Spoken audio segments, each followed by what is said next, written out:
শহর কলকাতার সঙ্গে কিন্তু একেবারে যেমন টেকা দিচ্ছে জেলার পুজোগুলো, তারই পাশাপাশি সেখানকার রাজবাড়ির পুজো, বনিদি বাড়ির পুজোগুলো যথেষ্ট জমজমাট বলা যায়, জাঁকজমকপূর্ণ। কোচবিহারের ছবি দেখাচ্ছি আপনাদেরকে। কোচবিহারের রাজ আমলে বড় দেবীর পুজো, 500 বছরে পুরনো হচ্ছে এই পুজো। লাল বর্ণ বড় দেবী, এখানে দেখতে পাচ্ছেন মায়ের ছবি, মায়ের বাহন এখানে কিন্তু বাঘ। আর আজকে মহাষ্টমী, এই মহাষ্টমীতে এখানে বলির রীতিও রয়েছে। কোচবিহারের রাজ আমলে ঐতিহ্যবাহী বড় দেবীর পুজো, 500 বছরের পুরনো রাজ আমলের এই পুজো, কিন্তু এখনো পর্যন্ত একই সঙ্গে একইভাবে নিয়ম নিষ্ঠার সঙ্গে সেখানে পালিত হয় এই পুজো। আর এই পুজো থেকে আমাদের সঙ্গে কিংশুক রয়েছেন এই মুহূর্তে। কিংশুক, মহাষ্টমীর অনেক অনেক শুভেচ্ছা তোমাকে। কি ছবি দেখাবে আমাদেরকে, দর্শকদেরকে এই মুহূর্তে কি চলছে সেখানে?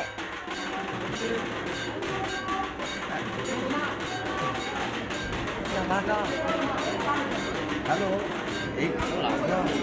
এই মুহূর্তে তুমি দেখতে পাচ্ছ, হ্যালো, মহা অষ্টমীতে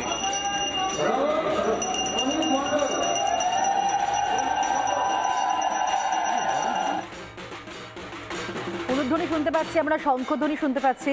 কিংশুকের সঙ্গে কথা বলার চেষ্টা করব, সরাসরি সেখানকার ছবি দেখাচ্ছি আপনাদেরকে।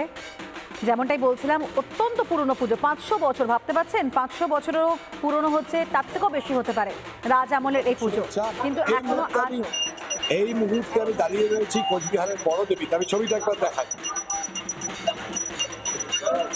বড় দেবীর ছবি ইতিমধ্যে শুরু হয়েছে এবং রাজ আমলের ঐতিহ্য মেনে পুজো চলছে। কিছুক্ষণের মধ্যেই কোচবিহারের জেলা শাসক তিনি এসে উপস্থিত হবেন এবং তার অঞ্জলি দেওয়ার পরেই সাধারণ মানুষের জন্য খুলে দেওয়া হবে। প্রচুর মানুষ তারা কিন্তু কবুতর নিয়ে এসছে। আমি ছবিটা দেখাই একবার। এই দেখো, এই কবুতর, এই প্রথা আজও বিদ্যমান যে এখানে তারা বিভিন্ন সময় মানসিক করেন এবং সেই কবুতর ছেড়ে দেওয়া হয়। আজ এই অষ্টমীর দিন কিন্তু বলি দেওয়া হবে পাঠা, পায়রা এবং মহিষ বলি, এবং সেই সাথে রাতের বেলা হবে গুপ্ত পুজো। রাজ আমলের রাজার বংশধরদের হাতের শরীরের রক্ত দিয়ে হবে গুপ্ত পুজো। সেই সময় কাউকে উপস্থিত থাকতে দেওয়া হয় না এবং তারপরে হবে শোর বলি।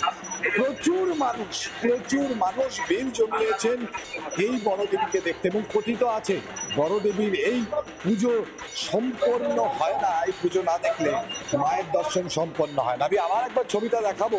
মায়ের কিন্তু অন্য রূপ, অর্থাৎ মা এখানে রক্তবর্ণা এবং মায়ের সাথে সিংহটি রয়েছে, 2 বাঘ, হলুদ এবং সাদা, এবং তার সঙ্গী হিসাবে রয়েছে জয়া এবং বিজয়া। এবং যে কথা বললাম যে কোচবিহারের জেলা শাসক পদমর্যাদা বলে দেবোত্তর ট্রাস্ট বোর্ডের সভাপতি, তিনি আসার পরে অঞ্জলি দেবেন এবং তারপরেই সাধারণ দেখতে পাচ্ছি প্রচুর মানুষ সেখানে জড়ো হয়েছেন পুজো দেখার জন্য, উৎসাহী তারা। একবার সেই ছবিটাও দেখাও আমাদের দর্শকদের, আর যদি কথা বলা সম্ভবপর হয় তাদের সঙ্গে।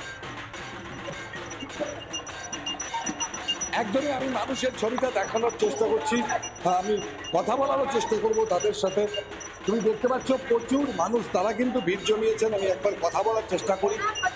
পুজো দিতে হ্যাঁ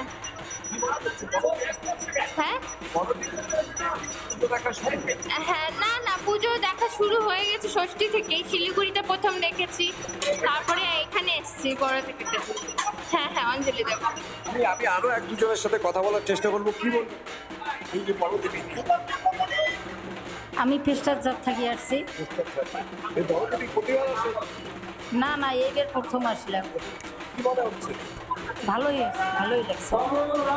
তুমি দেখো যে প্রচুর মানুষ কিন্তু ভিড় জমিয়েছেন তারা। এই আমি তোমাকে একটা ছবি দেখাই। মানুষ এখানে মানত করে। এই যে দেখতে পাচ্ছ ব্যাগটা, এই ব্যাগে রয়েছে পায়রা, অর্থাৎ তারা নিয়ে আসেন বড়দেবীকে উৎসর্গ করে দেওয়ার জন্য। তারপরে রাজ আমলের যে রীতি, সেই রীতি অনুযায়ী এই পায়রা রাজ পুরোহিত গিয়ে দেবে মানুষের জন্য। তুমি আরো দেখো যারা প্রত্যেকে এসছে তাদের হাতেও পায়রা রয়েছে। আমি কথা বলার চেষ্টা করি একবার তাদের সাথে। কি নিয়ে এসছেন হাতে? পায়রা নিয়ে আসছি। আমার ছোট ধরে খুব একেবারে বোঝা যাচ্ছে অত্যন্ত প্রাচীন এই পুজো এবং প্রচুর মানুষ তারা কিন্তু এই পুজো অংশগ্রহণ করতে একেবারে সকাল সকাল সেখানে চলে এসেছেন মহাপ্রসাদ নিয়ে। এবং যেমন তুমি বলছিলে যে রীতির কথা বলছিলে, নানা ধরনের কন্টেন্ট দেখার জন্য লাইক করুন, শেয়ার করুন আমাদের ফেসবুক পেজ, সাবস্ক্রাইব করুন আমাদের ইউটিউব চ্যানেল। পাশাপাশি অন্যান্য ব্রেকিং নিউজের জন্য অবশ্যই চোখ রাখুন রিপাবলিক বাংলায়।